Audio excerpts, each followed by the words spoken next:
ഹരപ്പൻ സംസ്കാരം.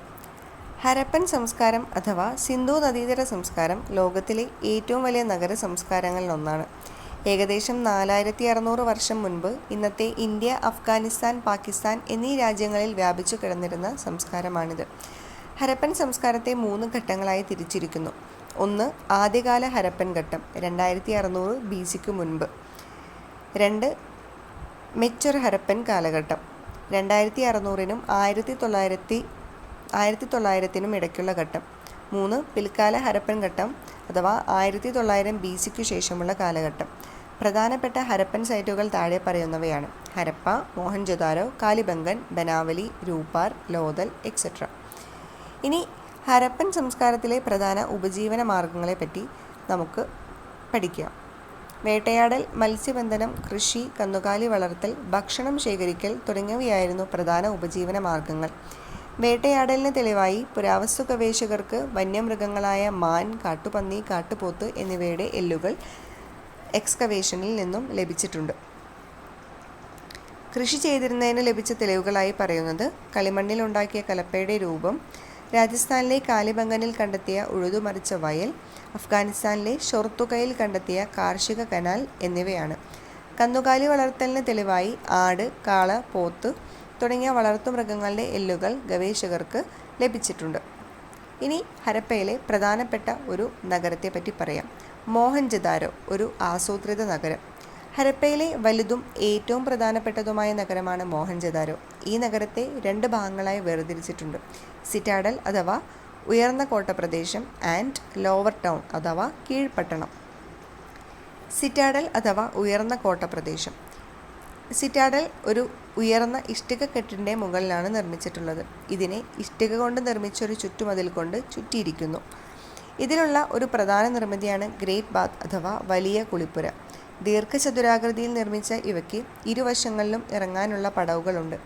ചുറ്റും മുറികളും അഴുക്കുവെള്ളം പുറത്തേക്കൊഴുകാൻ അഴുക്കുചാലുകളും പിന്നെ വലിയ കിണറുകളുമുണ്ട്. ഈ നീന്തൽക്കുളം പോലെയുള്ള നിർമ്മിതിയുടെ ലക്ഷ്യം ചരിത്ര പണ്ഡിതർ പറയുന്നത് മതപരമായതോ അല്ലെങ്കിൽ വിനോദപരമായ വല്ല ആവശ്യങ്ങൾക്കുമായിരിക്കും എന്നുള്ളതാണ്. ഇനി രണ്ടാമത്തെ ഭാഗത്തേക്ക് കടക്കാം. നഗരത്തിൻ്റെ രണ്ടാമത്തെ ഭാഗമാണ് കീഴ്പട്ടണം. ഇവിടെയാണ് സാധാരണക്കാരുടെ വാസസ്ഥലം, വീടുകൾ, കച്ചവട കേന്ദ്രങ്ങൾ, റോഡുകൾ, തെരുവുകൾ എന്നിവ നിർമ്മിക്കപ്പെട്ടിരിക്കുന്നത്. ഇനി വീടുകളെപ്പറ്റി പറയാം. വീടുകൾ ഇഷ്ടിക കൊണ്ട് നിർമ്മിച്ചവയും ഒന്നിലധികം നിലയുള്ളവയുമാണ്. വീടിനകത്തേക്ക് കടക്കുവാൻ ഇടുങ്ങിയ ഒരു ഇടനാഴിയുണ്ട്.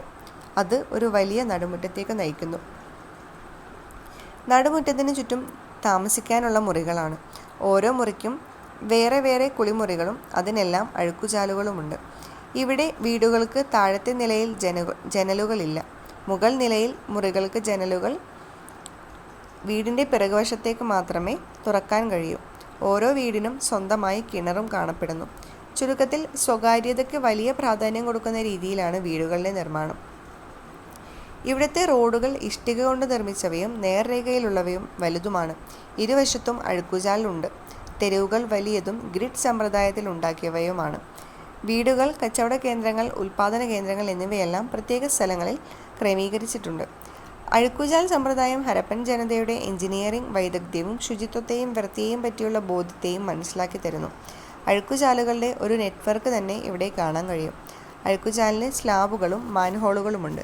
ചെറിയ അഴുക്കുചാലുകൾ ഒരു വലിയ അഴുക്കുചാലിലേക്ക് ചേരുന്നു, തുടർന്ന് പട്ടണത്തിൽ നിന്ന് പുറത്തേക്ക് നീണ്ടുപോകുന്നു. സാമൂഹിക വ്യത്യാസങ്ങളെ കണ്ടെത്താൻ. ഹരപ്പൻ സമൂഹത്തിലെ സാമൂഹിക വ്യത്യാസങ്ങൾ കണ്ടുപിടിക്കാൻ പുരാവസ്തു ഗവേഷകർ അവർ കണ്ടെത്തിയ പുരാവസ്തുക്കളെ 2 വേർതിരിച്ചു. 1 നിത്യോപയോഗ വസ്തുക്കളെന്നും 2 ആഡംബര വസ്തുക്കളെന്നും. ഈ വർഗീകരണത്തിലൂടെ ഹരപ്പയിലെ ജനങ്ങളുടെ സാമൂഹിക വ്യത്യാസങ്ങൾ ചരിത്രകാരന്മാർ മനസ്സിലാക്കുന്നു. ഇനി ഹരപ്പയിലെ കരകൗശലവും സാങ്കേതിക വിദ്യയും. ഹരപ്പയിൽ നിന്നും കണ്ടെത്തിയ കരകൗശല വസ്തുക്കൾ അവരുടെ സാങ്കേതിക വിദ്യയെയും കഴിവും മനസ്സിലാക്കി തരുന്നു.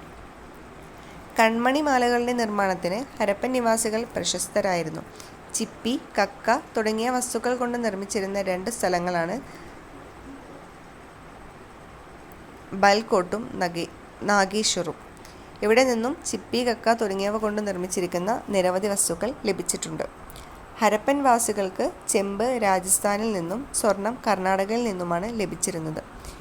ഉൽപാദന കേന്ദ്രങ്ങളെ തിരിച്ചറിയുന്നതിനു വേണ്ടി കരകൗശല വസ്തുക്കളുടെ ഉൽപാദന കേന്ദ്രങ്ങൾ തിരിച്ചറിയാൻ പ്രധാന തെളിവുകൾ ചരിത്രകാരന്മാർ നിരത്തുന്നു. ഇവ താഴെ പറയുന്നവയാണ്. 1. അസംസ്കൃത വസ്തുക്കളുടെ സാന്നിധ്യം. 2. നിർമ്മാണ ഉപകരണങ്ങൾ. 3. നിർമ്മാണം പൂർത്തിയാവാത്ത വസ്തുക്കൾ. 4. പാഴ്വസ്തുക്കൾ. ഇനി വിദേശ വാണിജ്യം. ഹരപ്പൻ സമൂഹം വിദേശ രാജ്യങ്ങളുമായി കച്ചവട ബന്ധത്തിൽ ഏർപ്പെട്ടതിനുള്ള തെളിവുകൾ ഹരപ്പയിൽ നിന്നും കണ്ടെത്തിയിട്ടുണ്ട്. 1. ഹരപ്പയിൽ നിന്നും കണ്ടെത്തിയ നിക്കൽ മെസൊപ്പൊട്ടേമിയ, ഒമാൻ, ബഹ്റൈൻ തുടങ്ങിയ രാജ്യത്തു നിന്നും കണ്ടെത്തിയ നിക്കലിനുമായി രാസസാമ്യമുണ്ടെന്നും കണ്ടെത്തിയിട്ടുണ്ട്. കൂടാതെ ഹരപ്പൻ പാത്രങ്ങൾ വിദേശ രാജ്യങ്ങളിൽ നിന്ന് കണ്ടെത്തിയിട്ടുണ്ട്. ഇതിനൊക്കെ പുറമെ മെസൊപ്പൊട്ടേമിയൻ സാഹിത്യങ്ങളിൽ പരാമർശിക്കുന്ന മെലൂഹ എന്ന രാജ്യം ഹരപ്പയാണെന്ന് വിശ്വസിക്കുന്നു. മറ്റൊരു തെളിവ് ഹരപ്പൻ മുദ്രകളിൽ കാണുന്ന ബോട്ടിൻ്റെയും കപ്പലിൻ്റെയും ചിത്രങ്ങളാണ്. അവ വിദേശ രാജ്യങ്ങളുമായുള്ള കടൽ മാർഗ ബന്ധങ്ങളെ സൂചിപ്പിക്കുന്നു. ഹരപ്പൻ മുദ്രകൾ. ഹരപ്പൻ നാഗരികതയെപ്പറ്റി നമുക്ക് സൂചനകൾ നൽകുന്ന പ്രധാന തെളിവുകളാണ് ഹരപ്പൻ മുദ്രകൾ. സീറ്റൈറ്റ് എന്ന ഒരിനം കല്ലുകൊണ്ടാണ് മുദ്രകൾ നിർമ്മിക്കപ്പെട്ടിട്ടുള്ളത്. നൂറുകണക്കിന് മുദ്രകൾ ഹരപ്പയുടെ പല ഭാഗത്തു നിന്നും കണ്ടെത്തിയിട്ടുണ്ട്. ഇവയിൽ ചിത്രങ്ങൾ, ചിഹ്നങ്ങൾ, ലിപികൾ എന്നിവ അടങ്ങിയിരിക്കുന്നു. ഹരപ്പൻ മുദ്രകൾ അക്കാലത്തെ കന്നുകാലി വളർത്തൽ, കൃഷി, ഭക്ഷണരീതി, വസ്ത്രധാരണം, വിനോദം തുടങ്ങിയവയെപ്പറ്റി അറിവ് നൽകുന്നു. നെക്സ്റ്റ്, ഹരപ്പൻ ലിപി.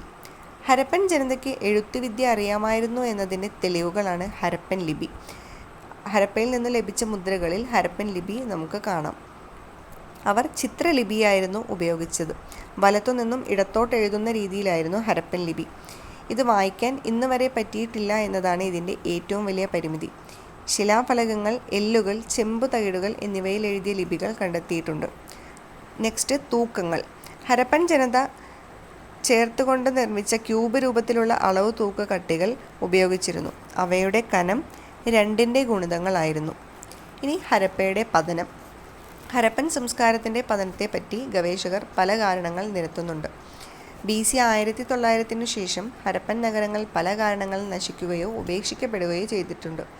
അവയുടെ പതന കാരണങ്ങൾ വ്യത്യസ്തമാണ്. അവ താഴെ പറയുന്നു. 1. വനനശീകരണം. 2. ഭൂമിയുടെ അമിതമായ ഉപയോഗം. 3. സിന്ധു നദിയുടെ ഗതിമാറ്റം. 4. വെള്ളപ്പൊക്കം. 5. നദികൾ വറ്റിവരണ്ടു പോയത്. 6. കാലാവസ്ഥാ മാറ്റം. 7. ആര്യൻ ആക്രമണം. ആര്യൻ ആക്രമണമാണ് ഹരപ്പയുടെ തകർച്ചയ്ക്ക് പ്രധാന കാരണമായതെന്ന് വാദിച്ചത് മോർട്ടിമർ വീലർ എന്ന യൂറോപ്യൻ പുരാവസ്തു ഗവേഷകനാണ്. പുരാതന ഗ്രന്ഥങ്ങളിൽ പരാമർശിച്ച ഇന്ദ്രൻ്റെ മറ്റൊരു പേരായ പുരന്ദ്രൻ കോട്ടകളുടെ തകർച്ചയ്ക്ക് വഴി തെളിയിച്ചുവെന്നും അത് ഹരപ്പൻ പട്ടണങ്ങളാണെന്നും മോർട്ടിമർ വീലർ അഭിപ്രായപ്പെടുന്നു.